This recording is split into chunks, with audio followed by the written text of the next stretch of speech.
Shalom semuanya. Apa kabar saudara? Luar biasa ya, ini masih kosong. Oke, saya senang bisa berada di tengah-tengah saudara semuanya. Saudara, hari-hari ini orang bilang orang ini masa sulit, tapi saya bilang masa ini masa yang ajaib. Yang percaya katakan amin. Orang bilang hari ini masa yang susah, tapi saya bilang masa ini masa penuh anugerah. Haleluya. Saudara, bagaimana cara kamu berpikir dan memandang situasi akan menentukan apa yang akan kau dapatkan. Kalau kau memandang situasi negatif, kau dapatkan negatif. Karena apa? Keyakinanmu itu menarik kehidupan kamu. Jadi kalau kamu meyakini sesuatu yang negatif datang dalam hidup kamu. Saudara nggak usah percaya apa yang orang lain katakan, belajar percaya apa yang Tuhan katakan, maka seluruh janji-janji Tuhan itu akan datang dalam hidupmu, sekali lagi tanpa susah payah. Yang percaya katakan amin. Hari-hari ini saya melihat keadaan saya secara pribadi, keadaan keluarga kami mulai Tuhan pulihkan satu persatu, dan itu saya menikmati, dan itu saya melihat gerakannya semakin cepat sekali. Saya merasakan semua karena anugerah Tuhan. Haleluya saudara. Dan saya juga berdoa, saudara mengalami namanya tahun keemasannya Tuhan.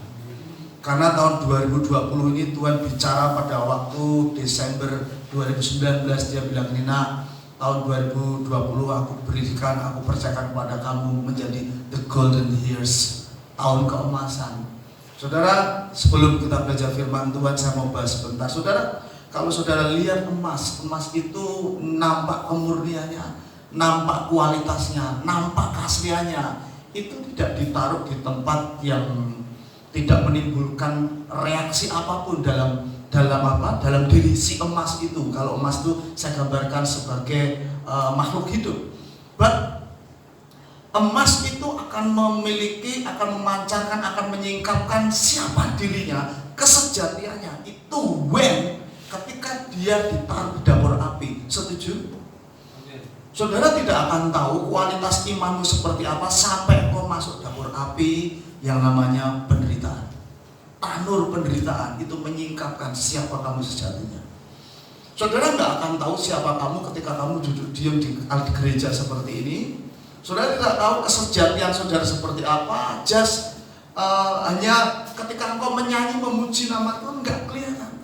Tapi kesejatian siapa kamu sesungguhnya akan muncul ketika api penderitaan itu mulai bakar setiap sisi-sisi kehidupan kamu, keuanganmu, hubunganmu, pekerjaanmu, harapanmu yang tertunda itu dibakar seperti engkau berada di dalam api. But the Bible says, tapi Alkitab katakan engkau diselamatkan seperti dari dalam api. Itu artinya apa? Api tidak akan pernah bisa menghanguskan hidup kamu. Yang percaya katakan amin. Dia gak akan bisa menghanguskan hubungan kamu, merusak apapun yang baik dalam hidupmu. Amin. Kalaupun itu terjadi, saya mau beritahu, belajar mengucap syukur.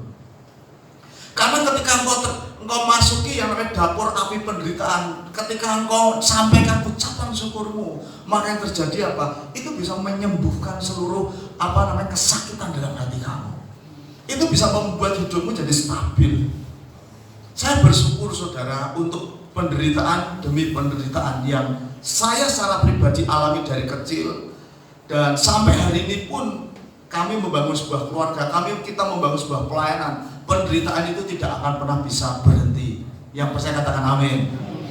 Saudara, kapan, mungkin bertanya kapan Pak Untung penderitaan itu berhenti? Ya sampai saudara masuk peti mati. Ya, kalau saudara pengen nggak ada masalah, masuk peti mati dikubur nggak ada masalah. Tapi selama kita masih saudara pegang denyut nadimu masih ada, kau punya masalah, dan itu berkah. Yang ngomong cuma satu, yang amin, dan itu berkah. Nah, pagi hari ini saya ingin saudara tahu cara saudara mengubah situasi terburukmu menjadi kebaikan kamu. Bagaimana saudara menghadapi situasi sulit, situasi buruk, tapi situasi buruk itu kamu ubah untuk kebaikan kamu. Justru situasi yang buruk itu tidak membuat kita semuanya menjadi terpuruk, tapi situasi buruk itu justru engkau manfaatkan untuk engkau mengambil sesuatu yang baik di dalamnya.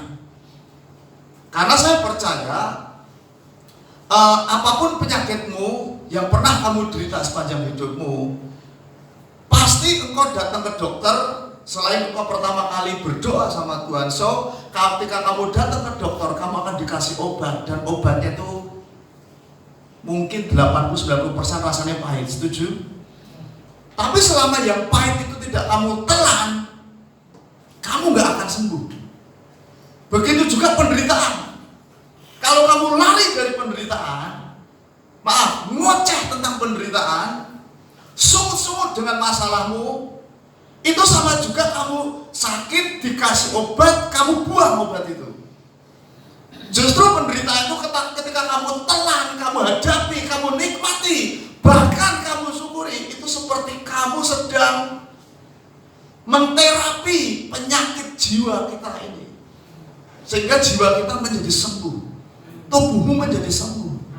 Jadi ketika ada penderitaan yang menghadapi hari-hari ini, mari mindsetmu dirubah. Cara berpikirmu berubah, bahwa penderitaan yang aku alami hari ini seperti obat yang sedang menterapi apa yang buruk, yang selama ini edik dalam hidup saya. Edik itu apa?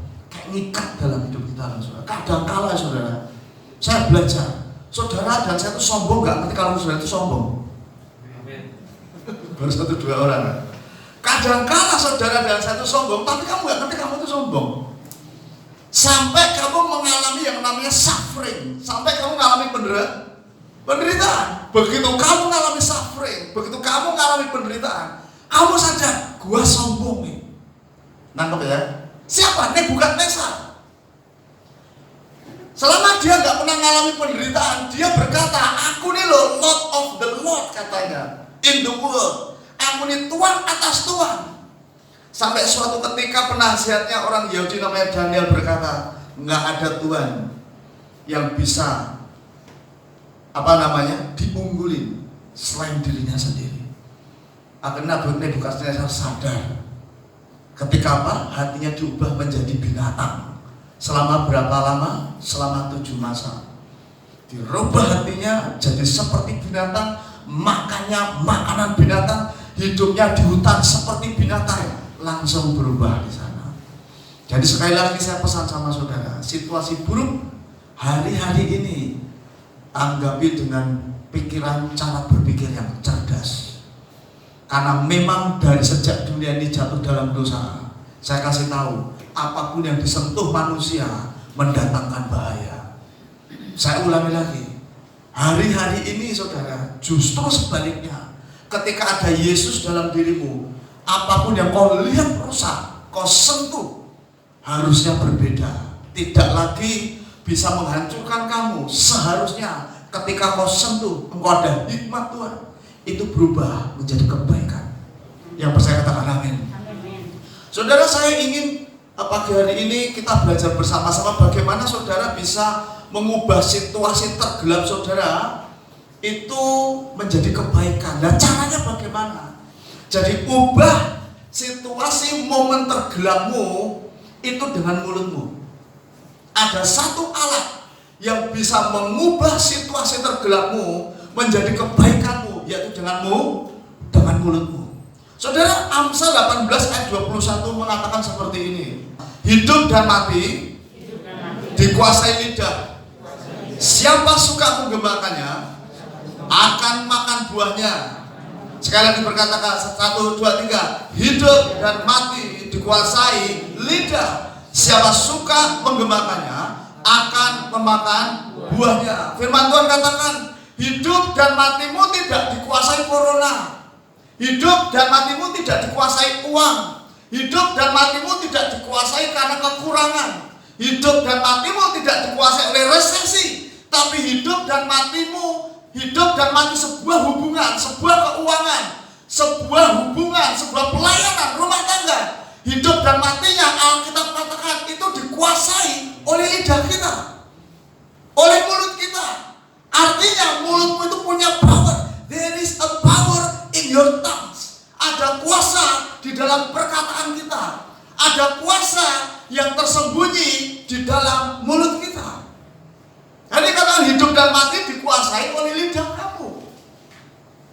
suka menggembalakannya akan memakan buahnya. Jadi sesering kita mengatakan kematian, di situ kita akan menuai kematian. Sesering kita mengatakan berkat, sesering itu pula kita akan nangkep berkat Tuhan. Amsal 16 ayat 24 mengatakan seperti ini. Ikutin dengan saya. Perkataan yang menyenangkan adalah seperti sarang madu, manis bagi hati dan obat bagi tulang-tulang. Katakan bersama dengan saya. Perkataan yang menyenangkan adalah seperti sarang madu, manis bagi hatiku dan obat bagi tubuhku. Katakan sekali lagi. Perkataan yang menyenangkan adalah seperti sarang madu, manis bagi hatiku dan obat bagi penyakitku. Jadi kalau tubuhmu sakit, katakan firman Tuhan.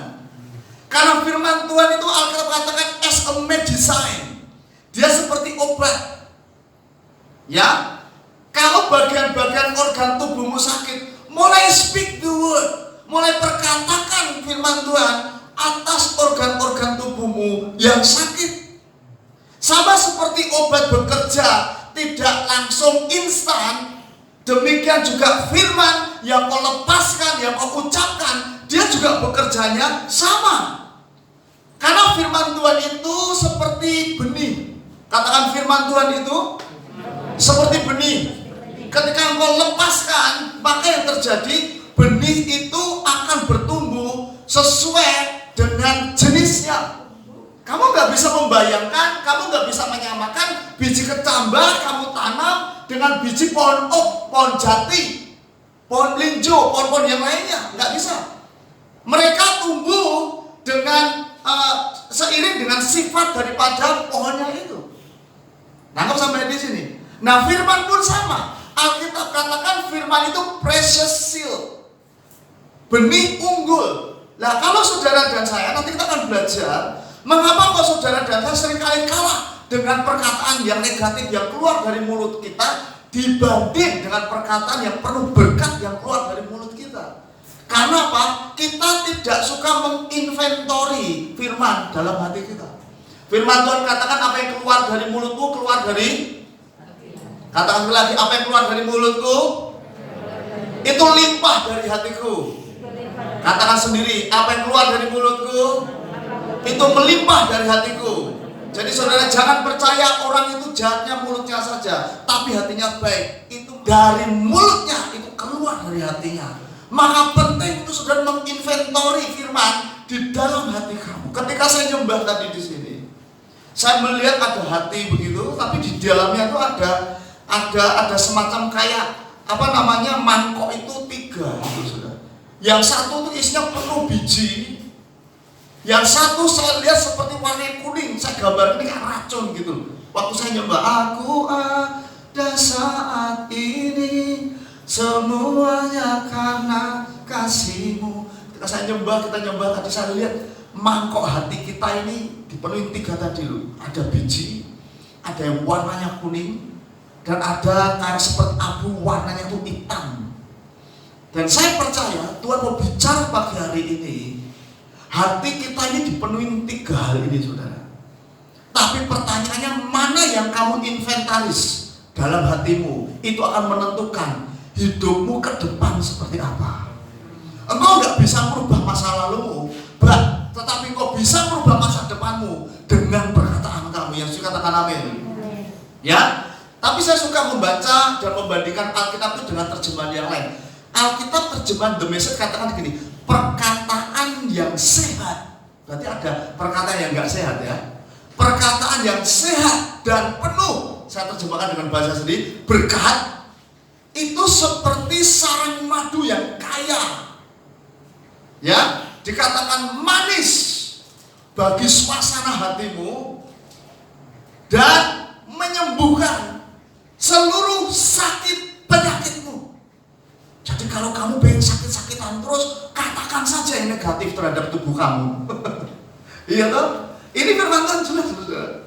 Saudara, kadang-kadang saya belajar melewati kehidupan saya pribadi dan melihat kehidupan banyak jemaat umat Tuhan yang lainnya. Kebanyakan banyak orang tuh nggak menyadari bahwa perkataannya itu luar biasa, perkataannya itu punya kuasa. Ya, saudara, meskipun kebanyakan orang tidak menyadarinya, ada kekuatan yang luar biasa di balik kata-kata yang kita ucapkan. Jadi saudara, pagi hari ini harus hati-hati dengan apa yang keluar dari mulutmu. Dalam satu tarikan nafas, kita memiliki kekuatan untuk membangun orang, membangun dirimu, atau sebaliknya, setiap tarikan kata-kata, lepaskan kata-kata, itu punya kekuatan daya hancur yang luar biasa untuk dirimu sendiri dan untuk orang lain. Namun sampai di sini saudara, Alfred Nobel itu penemu bom dinamit yang pertama kali. Dia itu berharap menemukan dinamit itu tujuannya karena pada waktu itu Perang Dunia Kedua, Perang Dunia Pertama itu meletus, dan ketika mereka ingin membuat bunker itu banyak batu-batu yang besar-besar. Dan si Alfred Nobel ini berpikir bagaimana ya menghancurkan batu-batu itu. Nah, Alfred Nobel itu mulai memanfaatkan kejeniusan untuk menciptakan dinamit. Akhirnya tercipta dinamit yang panjang-panjang seperti itu dan ditaruh di bawah batu itu dan diledakkan sehingga batu itu hancur. Dalam beberapa tahun setelah Nobel ini menciptakan dinamit, penemuannya itu dikembangkan oleh para militer untuk membuat mesin-mesin perang yang tadinya tujuannya baik untuk membantu pembangunan, menghancurkan batu-batu, dipakai untuk pembangunan rumah. Sekarang dipakai untuk menghancurkan apa? Dipakai perang menghancurkan apa? Kehidupan, bunuh orang-orang. Demikian juga ini dengan mulut kita, saudara. Katakan, mulutku itu netral. Sama-sama, mulutku netral. Amin. Bisa pakai dinamit hancurkan orang lain, atau kamu pakai dinamit untuk menghancurkan yang jahat dalam hidup kamu. Haleluya. Saudara, Alkitab memberitahu kita bahwa lidah kita ini netral, saudara, sifatnya, yang terus-menerus dicari dan dipakai oleh iblis untuk dinyalakan menjadi sesuatu yang akan menghancurkan kehidupan. Tapi satu sisi, Alkitab juga mengajarkan bahwa kamu juga punya kuasa kok untuk membangun, membangkitkan apa yang tidak ada menjadi ada apa yang gelap menjadi terang kembali. Saudara, buka di Kejadian pasal yang pertama, yuk kita belajar bersama-sama. Kejadian pasal yang pertama.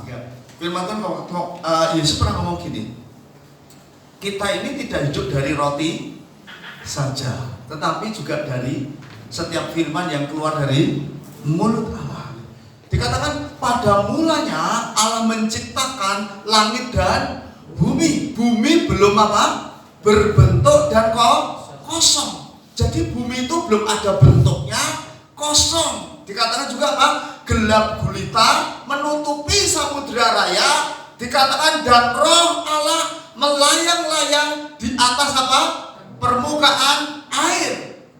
Dikatakan yang ketiga, berfirmanlah Allah, terus gimana? Jadilah terang, lalu terang itu jadi. Nah, perhatikan baik-baik, ini ada rahasia yang luar biasa. Ayat yang pertama dikatakan ini, pada mulanya siapa? Allah, Yahweh, Jehovah. Saudara, dikatakan pada saat itu tuh bumi belum berbentuk dan kosong.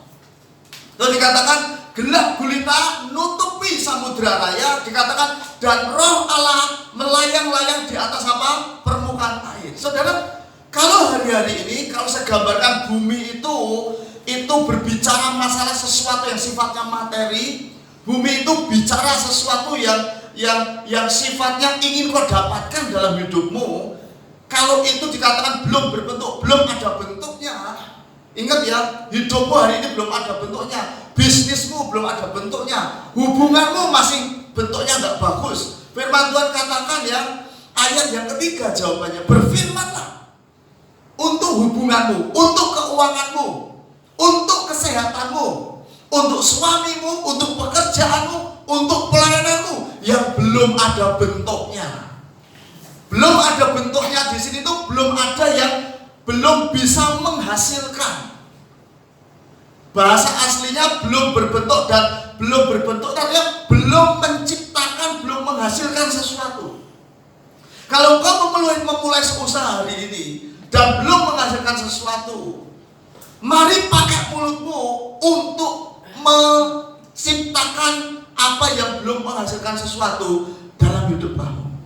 Dikatakan belum berbentuk dan kosong, gelap gulita menutupi samudra raya, dikatakan dan roh Allah melayang-layang di atas permukaan air. Dan Tuhan berfirmanlah Allah. Ketika Tuhan berfirman, maka yang terjadi apa? Roh Allah itu langsung bekerja. Artinya begini, Tuhan itu rindu menanti-nantikan saudara dan saya mengatakan sesuatu yang baik, seperti yang Dia inginkan, yang baik terjadi dalam hidupmu.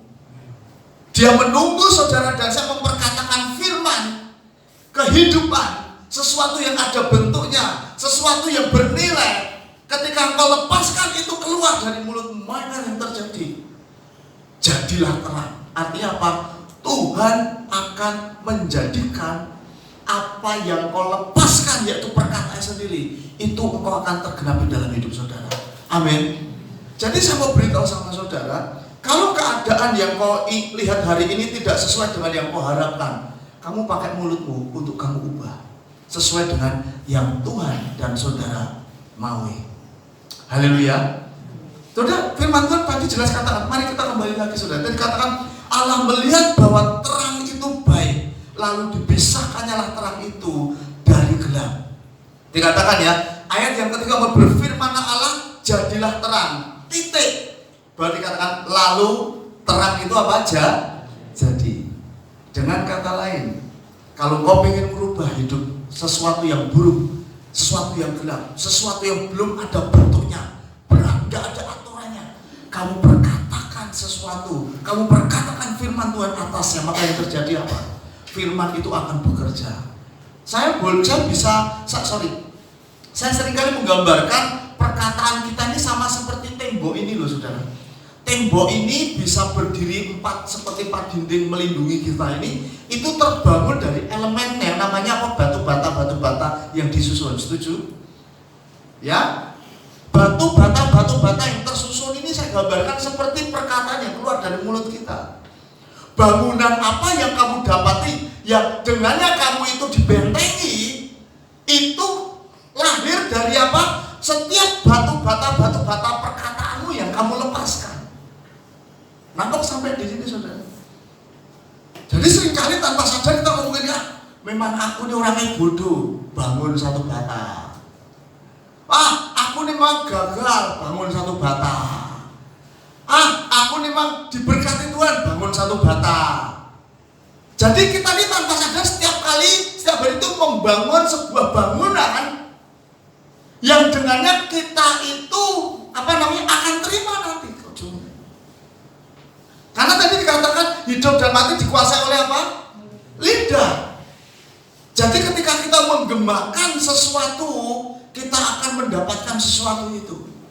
Saudara, dalam hal membangun hubungan, Tuhan menginginkan kita itu untuk memanfaatkan mulut kita menjadi mesin produksi dan bukan menjadi mesin destruksi. Saya ulangi lagi. Dalam hal saudara membangun hubungan dengan sesama, Tuhan ingin saudara itu memanfaatkan mulut kita ini menjadi mesin produksi dalam bisnis konstruksi dan bukan mesin produksi dalam bisnis destruksi.